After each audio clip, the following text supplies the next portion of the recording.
Hello, my friends. Lori Ashcraft here. I'm your host for Viva la Evolution, which is sponsored by Recovery and Resilience Solutions, a consulting and training branch of Crestwood Behavioral Health. And I'm so happy you're joining us today because we have a really fun guest, a person who is best known for his research in the area of inclusion and participation, but really known for so many other things too, being a really wonderful human being to start with, someone who's really good to work with, someone who's enthusiastic about recovery and peer work. So anyway, I'll just tell you who it is. Mark Salzer, Dr. Mark Salzer, has been with Temple University for quite some time, and that's the seat of the work he does in the area of participation, focusing a lot on the impact of peer work, focusing on recovery. Really interesting guy. I know you're going to like him. And we're going to talk about the Olmsted Act. If you aren't familiar with this, listen up, because it's a key part of our history, and a key part of our present day, when we need to keep it in the forefront of how we're thinking about things. And basically, I'm going to make this so simple that it's not going to be right. You know what I mean? Not being very meaningful. It says, the Olmsted Act says that people should not be held in a facility that's more confining than they need. And I think this actually went clear to the Supreme Court. And now there's an invisible force out there trying to make sure that doesn't happen. But really, it takes all of us. So as we unfold this, listen for that. And gosh, I guess the other thing is let's just listen for the whole concept of participation and how important that is to everything we do. Okay, so let's get started. And I have to keep reminding you to please subscribe. It's really simple. Just that little button over there. Push it, it comes up and gives you an opportunity. It would help us out a lot, and we'd really appreciate it. Okay, here we go. Dr. Mark Salzer. Well, here we are with Dr. Mark Salzer, and we've been waiting to talk to you for a while, Mark, and just really looking forward to it. We've followed your work closely over the decades, and what an amazing contribution you've made, and so happy to share you with our guests today. Lori, speaking of knowing, we have known each other for a long time, and speaking of the admiration, I think it's probably 10 times my direction to you. You and Jean have just been amazing for so long, and done so many wonderful things, and continue to do wonderful things. So it's just exciting to be able to talk with you today. Well, thank you. We love to keep contributing if we can. And this is the way we can do it, and it works. So, yeah, so here we are. Mark, I don't know. I mean, there's so many starting places with you. Maybe we could start just saying a little bit about you and what you've recovered from and what's important to you, and get to know you. Sure. Yeah. So, yeah, it is interesting working in this area and thinking about recovery, and always reflecting on how I connect to recovery. And for the most part, I would say, so I'm a psychologist, I'm a professor at Temple University, and oftentimes I do approach the work kind of as a professional, not, I'm always a human being first, and but I think about it, I approach things as a professional, so I don't always share personal experiences or those kinds of things. But from my professional perspective, but I will here in a second, I do have my professional connection to recovery is I've been very fortunate to have been connected to people in the peer support, consumer, psychiatric survivor, ex-patient community for a long, long time, and have a lot of friends and colleagues in recovery. And the stories, the information, what I hear from people is part of my connection. I mean, these are folks who are close to me, and I am along the journey with them, and hopefully am considered an ally and a supporter. When I think about my own experiences that kind of touch on recovery, I do think about my father. It's not, I don't often share this because, again, I'm usually in a professional realm, and I want people to be paying attention to that. But my father passed away in 2017. But as we were growing up, my brothers and I learned more about his experience as a child and a trauma survivor. And I remember, when I was 10, 11, or 12, really, he started his own recovery journey with peer support mutual aid groups at the time. And he was in adult children of alcoholics group. It wasn't quite the right connection for him. It wasn't quite the right group for him, but it was the right group for him in terms of the support of his recovery and healing over time from the experiences he had. And for decades till he died, he was talking about his recovery journey and his process and his healing. And it's interesting because I didn't always connect it to my professional work. I knew that was always there, and that I had this connection with him, and I was very close to him. But I kind of kept that a little bit separate from my professional mark and professional talking about things. Not that talking about that would be unprofessional. It's just, I didn't want that to, be the big thing that everybody paid attention to. But that is part of my recovery, being with him, being with friends and colleagues. My personal experience has to do with a hearing impairment that I developed about 15 years ago, 20 years ago now. And around Thanksgiving, I lost significant hearing in my left ear. And this has connected me to what it's like to have an impairment of some sort that can make life difficult or challenging. For me, it's mostly being in loud, echoey rooms, being in large groups, these kinds of things make it difficult for me to hear. So I've developed lip reading strategies and techniques. Sometimes I avoid large groups and crowds, large dinners with groups of colleagues, those kinds of things. And usually by the end of the day, I'm pretty exhausted because I'm trying so hard to hear people.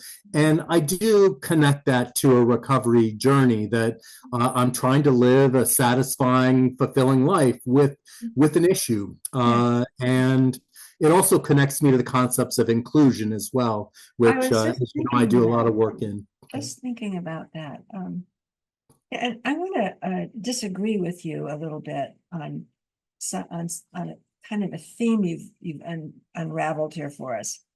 Because you're talking about kind of separating your personal self from your professional self. And so I'm going to ruin that for you by saying what I've loved about your work is I always feel your heart in it. Yeah.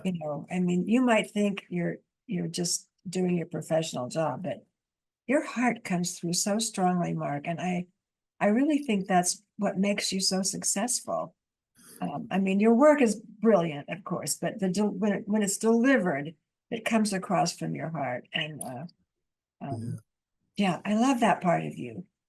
Well, I appreciate that. And I would say my passion and my heart, my personal experience does drive me. And I'm glad to see that it comes through in the work I do. Yes, I guess the reason I talk about and keeping it separate basically means I rarely talk about it.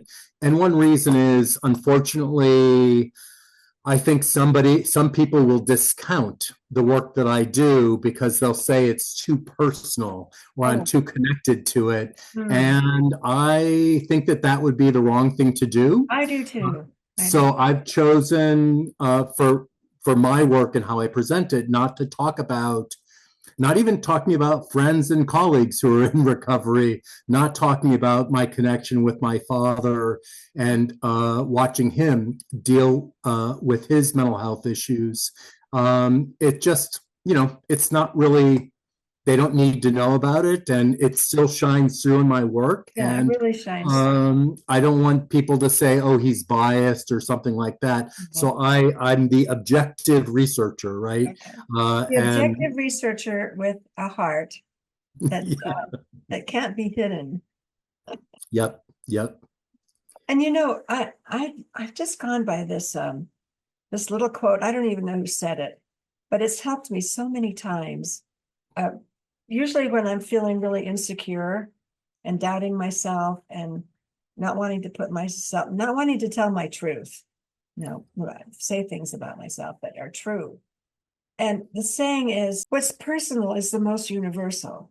In other words, when we finally tell our truth and all of our self-consciousness, then everybody goes, me too. Yeah, yeah. Uh, Oh, um, yeah, I think times are changing. I'm a little, first of all, I am getting older and along in my career. So I'm a little freer to say things that I might not have yeah, said yeah. 20 or 30, 35 years ago. I also think it's a little more accepted to talk about personal matters in research and academia and scholarship. One of the things I'm really so incredibly excited about these days is there is a lived experience or living experience movement in academia.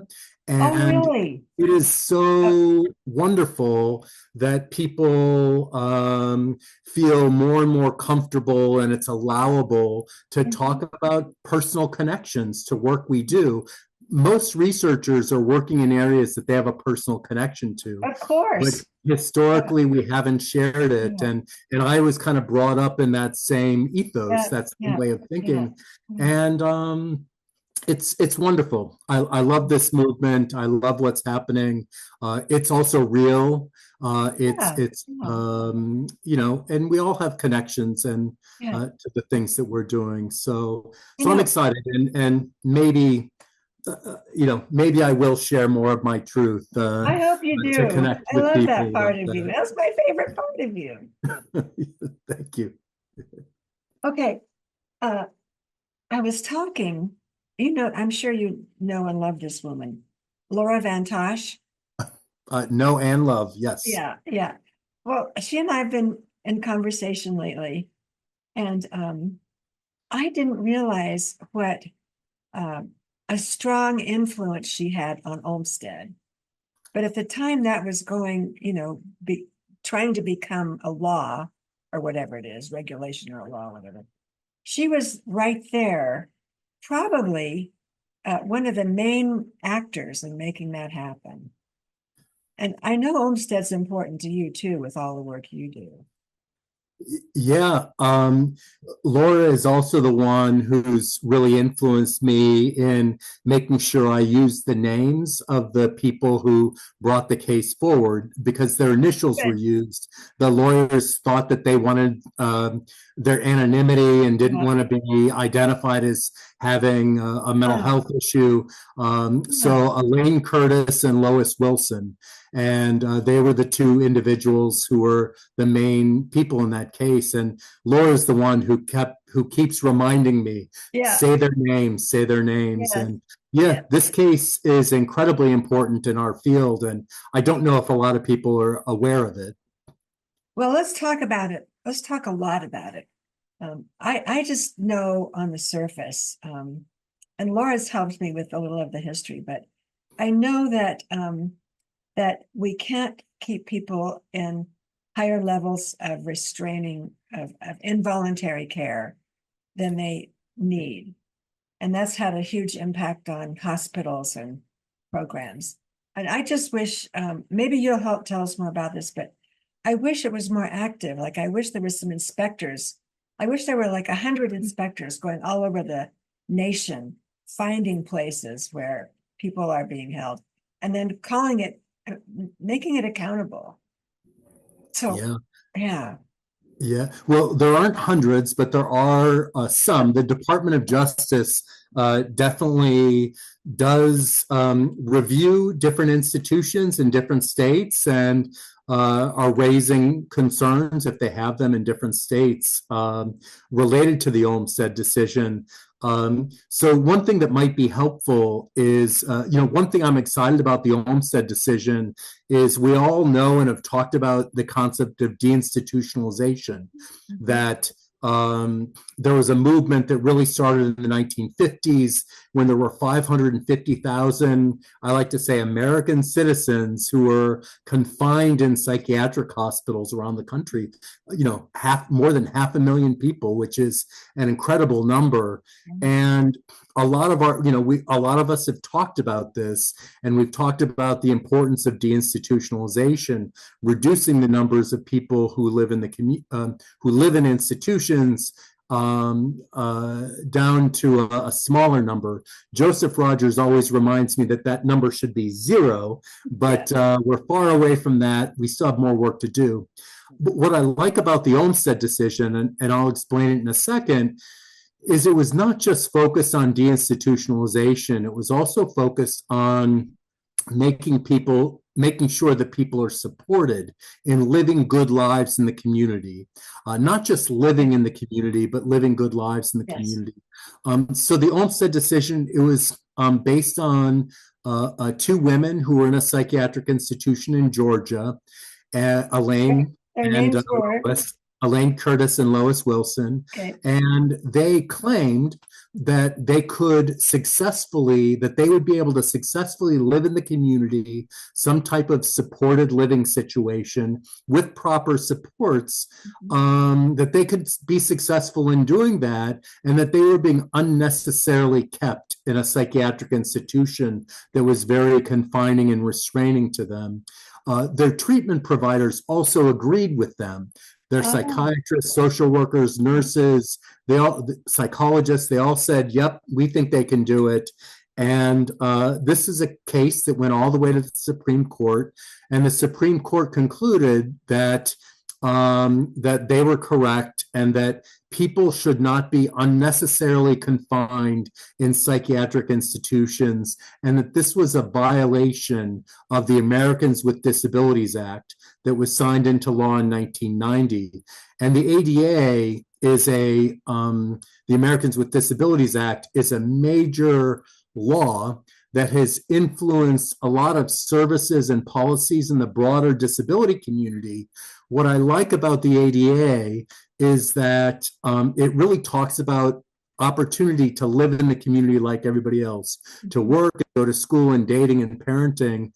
And the Olmsted decision really conveyed that we need to pay attention to this in mental health services and policies, that the ADA applies to people who are in recovery, and that we need to do something about this to make sure that we're supporting people to live good lives. So Olmsted decision has had a big impact, and I didn't fully know that Laura was related or involved, but I'm not surprised at all. Yes, I didn't know it either until she and I were talking. I thought, well, that makes perfect sense that you were, because Laura, once she gets her mind around something, she doesn't stop. And she's a force of nature. Yes, she really is an amazing person. Okay, well, so let's just play this out a little bit. If I'm in an institution, whether it's a community-based or a state facility of some sort, or a county facility for that matter, and I believe that I don't need to be there, what do I do? How do I bring this up? Yeah, well, that's a tough question. let me add actually another group. A lot of the enforcement of Olmsted right now is less about enforcement related to institutional care in a state hospital, something like that. A lot of the Olmsted enforcement is related to large group residential facilities. So adult care homes, large apartment buildings that primarily consist of people who experience mental health issues. So there's a lot of work happening in that area. Gosh, what do people do? First of all, every state has a disability rights network, and PAMI, the PAMI groups related to disability rights networks that are funded by SAMHSA. And Disability Right Network in every state has lawyers and advocates that will work with people who feel that they're being unnecessarily confined or held in facilities like adult care homes or psychiatric institutions or private hospitals, those kinds of things. So that would be the primary thing that I would recommend to people, is that they reach out to their state disability rights network and get support that way. I know every facility has the rights posted someplace. Yep. And I also know that people, because Crestwood, my company, Crestwood, they have large locked facilities, and most of the people in them are on conservatorship. And the challenge that they find is they might think someone's ready to go, absolutely ready to go. I just interviewed somebody on this a couple months ago, but the conservator says, no, I don't think you're ready. Yeah. So the person who is on some level of medication, hopefully the appropriate level of medication, somehow we don't feel like we can argue with that, the conservator. So there's the conservator, that's one hurdle. Another is the family. The family says, no, I can understand families. I mean, they've lived with the agony of an at-risk person their whole life. Yeah. And they are so worried about the person being harmed or somehow taken advantage of. And they think, okay, now they're in this locked place, they're safe. Yeah. So there's two things working against this. The third thing, which might be the most pervasive, is the person themselves, who is afraid because they've had multiple, I don't want to use the word failure, let's say learning opportunities around their situation. They on some level, they know they don't need that level of confinement, but they don't have the vision of what they would look like in their own little setting. And then there's this bigger thing around housing shortage. Like, where do you go? Let's say you came from the county of San Francisco County, and you want to go home. Yep. No one can afford. I mean, half of our staff can't afford to live there. So someone who's just clinging to an SSI check. So, I mean, these are all big issues that I think need to be addressed when we try to set people free and be at the level where they could be the most creative in their life. Yeah, and live meaningful lives in the community. You touched on so many issues that my colleagues and I at Temple University really focus on. When you're talking about the conservator, it made me think about our challenges in mental health around promoting self-determination, which is the opportunity to make decisions that impact your own life. And it also, and this self-determination is a big concept in the broader disability community, especially the intellectual and developmental disability community, where it's a primary principle to promote self-determination. And we really struggle with this in mental health. A related concept that I was actually introduced to by Pat Deegan. I remember it distinctly in 19, I think it was December 1993. She gave a presentation talking about dignity of risk. And dignity of risk is another concept that when I ask our colleagues in mental health, policymakers, very few people know what this is about, but everyone I know in the intellectual and developmental disabilities, they know what this is. And basically, dignity of risk is the opportunity to make decisions that affect one's own life, even if those decisions could or do turn out to be mistakes, to learn from those mistakes Yes, like everyone yes, else. yes. And I think some of the concerns that conservators have to do with this understanding and at what point they feel comfortable promoting self-determination and dignity of risk.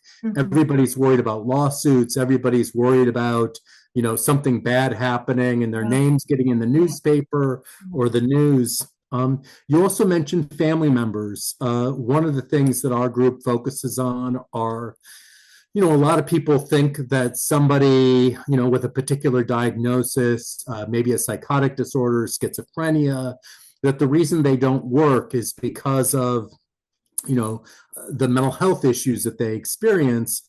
And my colleagues and I are starting to come around to what we believe the fact is that it really it's the environmental barriers. It's the things outside that people are able to work to some extent, for example, but it's certain factors that keep them from working. And we're very interested in identifying those factors that limit people from living in the community like everybody else. And sometimes family members are very concerned, right? You mentioned that family members have seen people have significant issues and experiences and maybe challenges to their being able to live even. And family members are very concerned about sometimes very concerned about what happens to the person when they do go back in the community. And work with family members is incredibly important, and providing supports that decrease the likelihood that they won't be successful.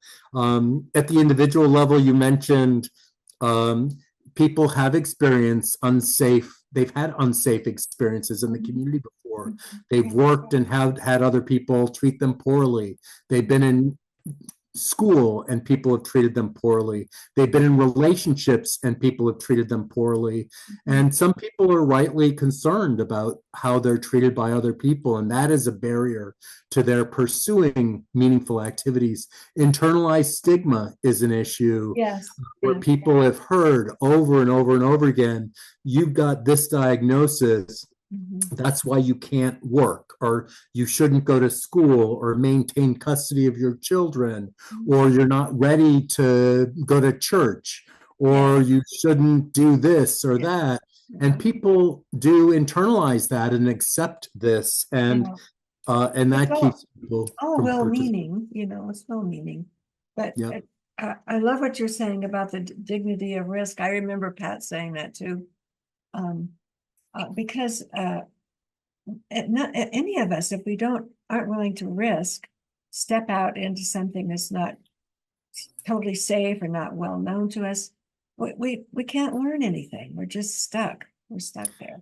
Yeah, and even the pursuit of meaningful activity, even if one doesn't always achieve what you want to achieve, at least you have that hope, right? Yes. That desire and hope, and people saying no, or you won't be able to do it, or why don't you start somewhere really small and build up to that? Yeah. I mean, these are all demoralizing. They don't promote hope. So the situation is so significant. You might like this expression. Our mental health system has really been built on keeping people safe, right, from themselves and maybe from being taken advantage of by other people. And we really view that as our job in the mental health system. It's partly about treating people and helping, symptoms or issues go away, but it's also about keeping safe. But I've got a friend and colleague named Rick Barron, and Rick has been around the field for a long time in the employment area, more than 55 years now. And he talks about how that has led our mental health system to really create a cocoon around people.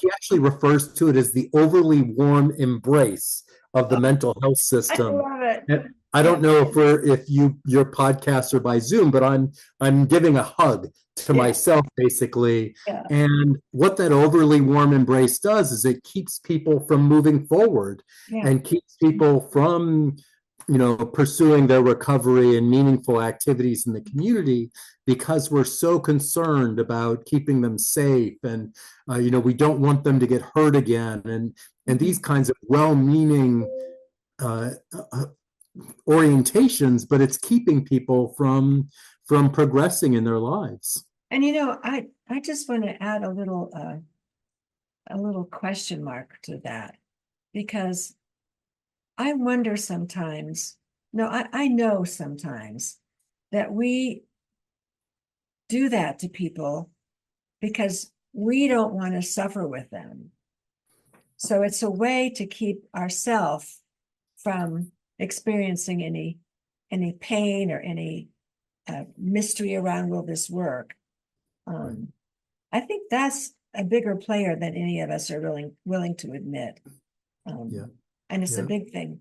And then just to go back to the conservator, I get a little bit about where they are, because their job is to protect the community and the person. And they get way too far, not all of them, but they get into protecting the community. And this gets to the thing about risk and lawsuits that you're bringing up. Like, well, gosh, what if something bad happens and my name gets in the paper? Or, there's just so many dynamics going on here. So there is an unspoken part of this conversation. Then it's not just, unfortunate that people are being prevented from pursuing things that are meaningful to them. Part of the work that my colleagues have been able to do over the last 20 years is really identify that not participating, not working, not going to school or having opportunities to do this, not being in relationships, intimate relationships, parenting, maintaining custody of children, going to church, synagogue, mosque, or other faith or spiritual activities, not being engaged in leisure and recreation, these things are not doing these things is also causes health problems for people. It has an impact on physical, cognitive, and mental health and wellness. So by preventing people, by having people stay in their adult care homes or a psychiatric institution, you're limiting people's opportunities to benefit from engaging in meaningful activities that increase physical health. One nice thing about participation, here, let me back up a little bit. There's research suggesting that people with significant mental health issues spend about 75 to 90% of their days engaged in sedentary behavior. What that is what you and I are doing right now, sitting down, and it's also lying down. Sedentary behavior is bad for anybody's health. Right. And if we're colluding with people, if we aren't encouraging people to do things that they find meaningful, they're going to be sitting around watching TV, sleeping, smoking cigarettes, drinking soda, eating fast food. And that's partly why we might be seeing some of the early mortality rates that we see. I think that's absolutely part of it. That and medication. Sitting around is also not good for our brains. It kind of makes our brains atrophy to a certain extent. So when we talk about memory issues or people not being able to problem solve, well, if people are sitting around all the time, their brains aren't very active if they're not being stimulated by things. So and we just think, we would diagnose that, if they're sitting around. We would say, that's part of the illness. Instead of saying, no, it's really not. I mean, you may feel more like sitting around, but it's even more reason to get out and get going. I completely agree with you. I think that we're saying it's part of the illness, and maybe sometimes, right, with the medication effects or, depression, anxiety is challenging. for people, but people are also discouraged from doing things. They're Yes, told yes. if they won't be successful. They're told they can't do it. They're given, Social Security, that if you make too much money being employed, then I'm you're going glad to you lose brought that up. everything. Yeah, I was going to bring that up, but I lost track of it. That's uh, a huge disincentive. Yep. Yeah. And they're afraid that if they get off of it, they'll never get back on it. And Yep. And they'll lose their health care coverage and all of Mhm. these kinds of things. Yeah, yeah, And these are some of the other reasons why people are sitting around, lying around all day long and dying 15 to 25 years yeah, earlier. yeah, And we discourage people. We say you won't be successful, or why don't you try something really small, do it one little step, yeah. and people, they want to get out there and do things and live their lives and be supported along the way. So this concept of inclusion is a driving philosophy and approach in the broader disability community, the Well, you know, physical disability community, the sensory. In mental health, we don't get it. We think no. inclusion is, hanging out with people. In the broader disability community, they talk about it in a very different way, and we've been working for 20 years trying to get people to understand this is a matter of health. Medications and therapy and other kinds of things are great, but we also need to support people in doing things that are meaningful. Okay, let's back up a little bit because now you're getting into the area that I think you're most loved for. And that is the area of inclusion and participation. Yeah. Um, you've done more work in that area, Mark, than anybody ever. And so let's just name that and tell us exactly what kind of things you guys do to bring about inclusion and participation. Sure. I think we've been really focused on three different areas. One is to really raise awareness about the extent to which people who experience significant mental health issues are not participating to the degree that they would like to participate. Mhm. So we've done a lot of work in that area, really demonstrating that, yeah, employment really is lower than any other disability group.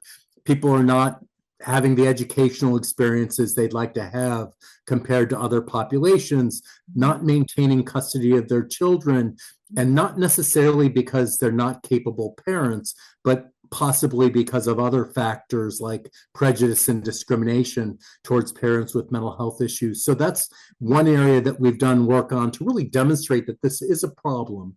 The second area that we've been focused on is really demonstrating that promoting inclusion and participation isn't just like a nice thing that we do, like to pat ourselves on the back. Oh, we're being so nice, giving people, keeping people occupied, right? Yes. Let's keep people occupied with, a little outing, a picnic. Hey, Mhm. let's go to a movie today or something like that. Yeah.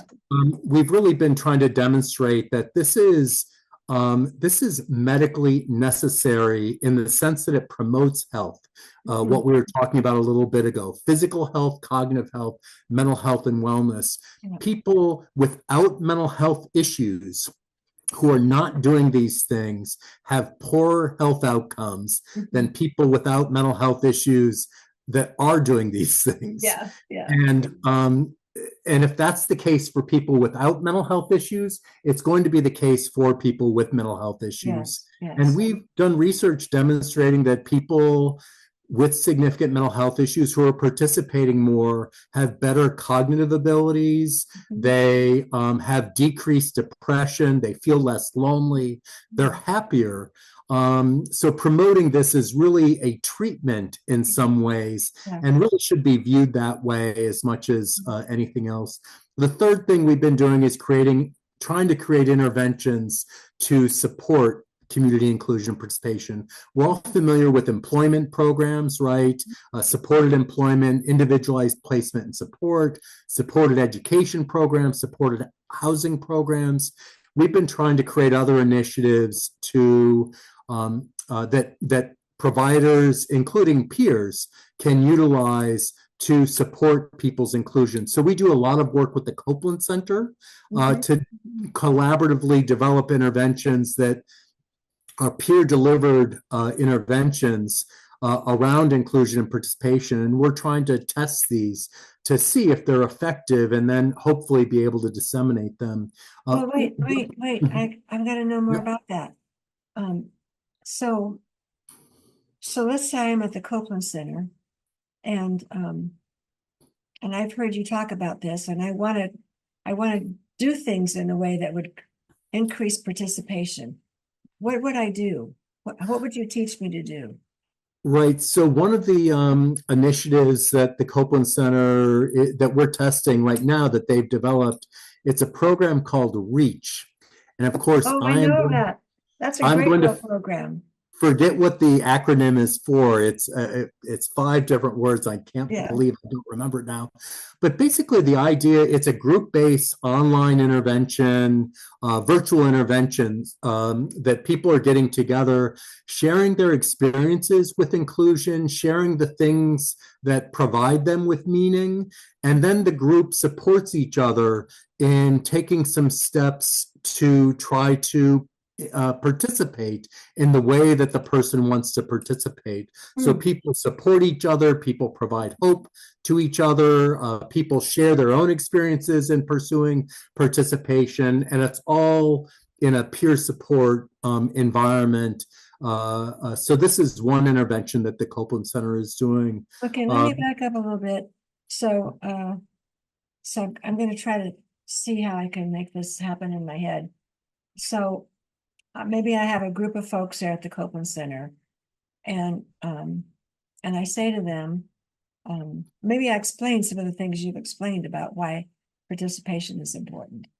And then do I maybe give them a list of possibilities, a list of ways they might participate, and they choose some things, and then the group supports them in doing that? Is that kind of how it works? That is exactly the kind of thing that can happen in the REACH program. They actually use a measure, a tool that we developed called the Temple University Community Participation Measure. This measure has a list of things that people do, like work for pay, education, taking class for fun or leisure, spending time with friends or family. Because some of the messages that we were hearing from people, when we would, oftentimes we think that all you need to do is go ask somebody, hey, what do you feel like doing? And if somebody hasn't been asked that in 10, 15, 20 years, they oftentimes draw a blank. And so one thing that they use in the REACH program is this list of things, of activities, and they'll talk to people, and people will oftentimes say, well, I used to really love doing X, Y, and Z, but I don't really do it much anymore. And the group supports one another and supports that individual in going back to do that kind of thing. Yeah, that sounds like a wonderful intervention around the issues you're bringing up. Yeah, and it's one reason that we were pretty interested. Copeland Center is a wonderful organization. We've been doing this work for a long time, and one of the things that we discovered, not surprisingly, is that people with living experience really get inclusion and participation much more than people who don't. And people understand why this is important to health, why this is important to recovery. So we get much more enthusiasm working with peers. Yes, I know. Me too. People working in peer support areas. There's one other intervention that I'll try to briefly describe this. It's called our PODS intervention. And this is also a peer delivered intervention where a group of people, maybe 10, 12, 15 people, get together either in person or virtually, and they just talk about things that are meaningful to them. It could be volunteering, it could be going to school, taking a class, working part-time or full-time, spending time with family, dating, these kinds of things. And based on people's interests, they create subpods or smaller groups where people have similar interests. So everybody's interested in, fishing or hiking. And this or gardening. And this group will, the smaller group will support people, each other, one another, in pursuing that. And it's all facilitated by a certified peer specialist or somebody like that who just supports the group. They don't say, hey, let me organize this and do it for you. It's really supporting people in, coming up with their own hiking adventure or going out fishing or gardening or whatever. So that's our pods intervention. So these I are the love kinds of that. things we're trying That's to where create. it can get very personal, I would think. Yeah, Definitely. And people are supporting each other. It's not always a paid provider or a paid peer specialist who does things for the person or who takes people out on a trip or an outing. Yeah. It's people who are supporting each other. And that's actually, now that I think of it, when we were talking about how I got into this a little bit and recovery and made friends and colleagues. When I was in graduate school, I was fortunate to be able to partner with a mutual aid organization, a self-help group for people with significant mental health issues. And it was in that group where I learned about just observing people supporting each other in ways that I would not be doing as a non-peer professional. Yeah. And the power of being able to help somebody else or support somebody else and the benefits to all of us. Like, I love supporting people because it does make me feel good, and people in recovery who are supporting each other, that makes people feel good, and promoting those kinds of opportunities is great. It validates their own self-worth. It's like, Yep. I have something to contribute here that's meaningful to someone else. Yep, definitely. There is one last thing I wanted to mention, from maybe a last thing about the intervention approach that we've been pursuing. Earlier, we were talking about kind of external, we call them external or environmental barriers to inclusion and participation, things outside the individual that keep them from participating. And poverty is a huge factor that limits anybody's participation who is poor. And many people with mental health issues are living in poverty, and that limits opportunities for participation. But we also know prejudice and discrimination, or stigma, is a limiting factor. And we all kind of nod our heads. We all say, oh, how bad is stigma? It's bad. It's really bad. We've really been trying to raise awareness that it's much worse than we even talk about. That prejudice and discrimination is a huge factor that's limiting people from working or being successful in school or in relationships and these kinds of things. One area that we've started to pursue is how to address these environmental barriers, especially the prejudice and discrimination. We are currently doing a study where we're working with faith communities, churches primarily, to support them in being more welcoming and embracing of people with mental health issues. That's so good.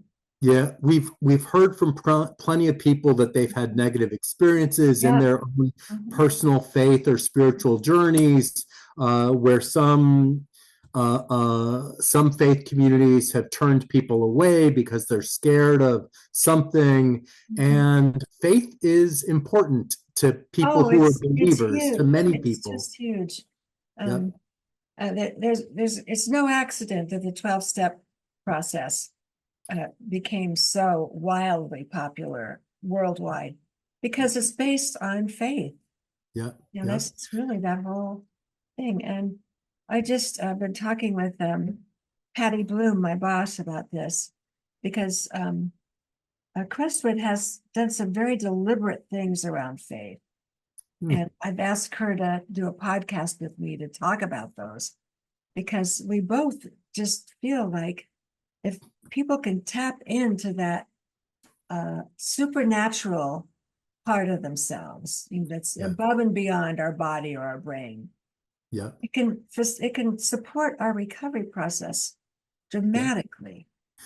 Well, we have research evidence that people who are believers, where Yeah. faith is important to them, that faith is important for health. It's Yeah. associated with positive health outcomes for a lot of reasons. And I would this is exciting. I'm going to have to look, or I'm going to have to wait for that podcast to hear what Crestwood is doing. There aren't enough faith initiatives. We know of some of them, Yeah. but really supporting people's faith, even a case manager, somebody in a residential program, a psychiatrist, an outpatient clinician, supporting somebody in pursuing their faith interests Yeah. is can be really important to that person's health. We're also, again, working with the faith community, so to make sure that they're welcoming and embracing people, because we don't want to set people up for failure, right?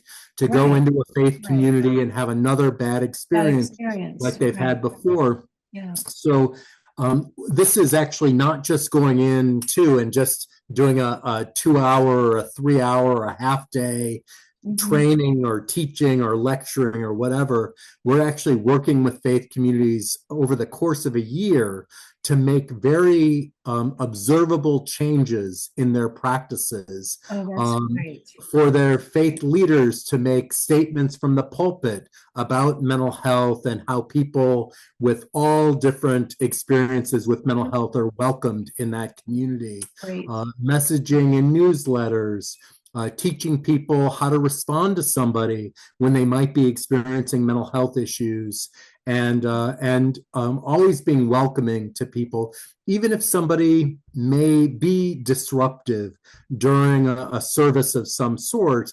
How do you deal with that situation? Yes. Many communities Yes. just say, you're out of here, you're not Yeah. welcome to come Yeah. back. Really giving them other tools to consider using Yeah. to support that individual and being welcomed at I'm some. so glad you're doing that. That's just incredibly important.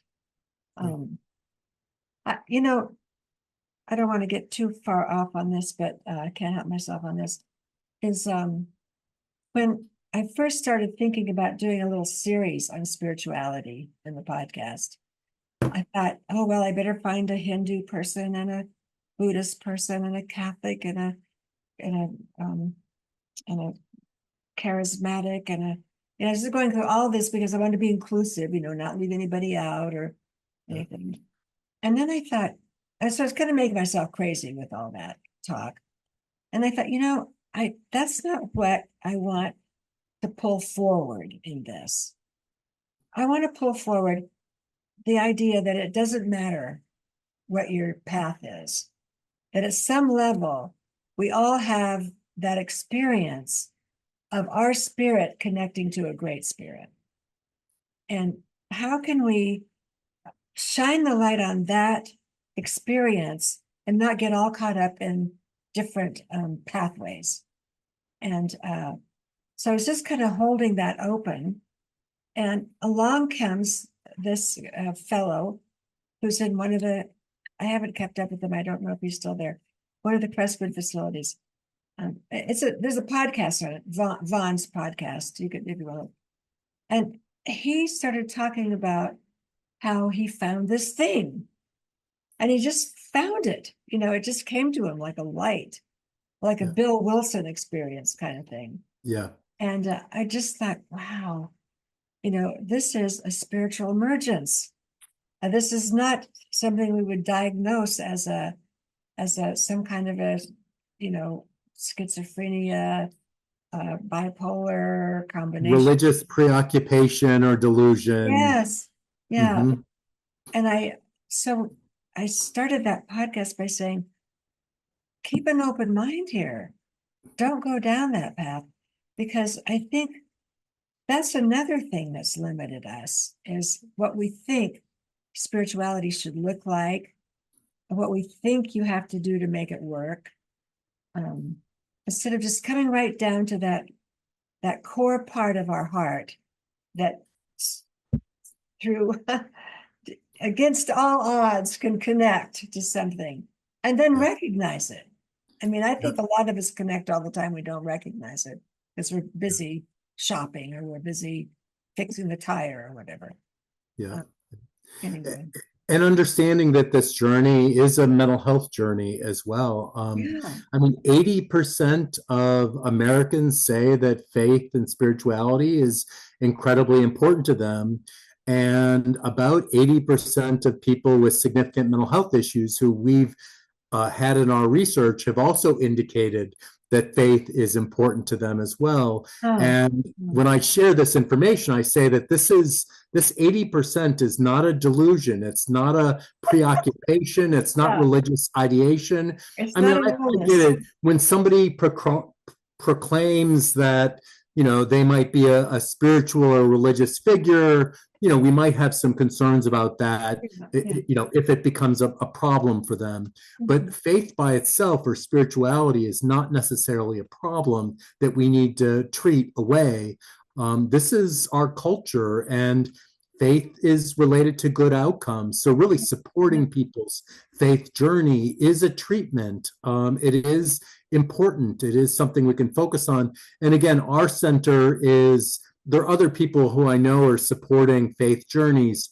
Ours is trying to help those faith communities learn how to be welcoming of people I'm so glad from you're doing that. diverse backgrounds and experiences, and Yeah.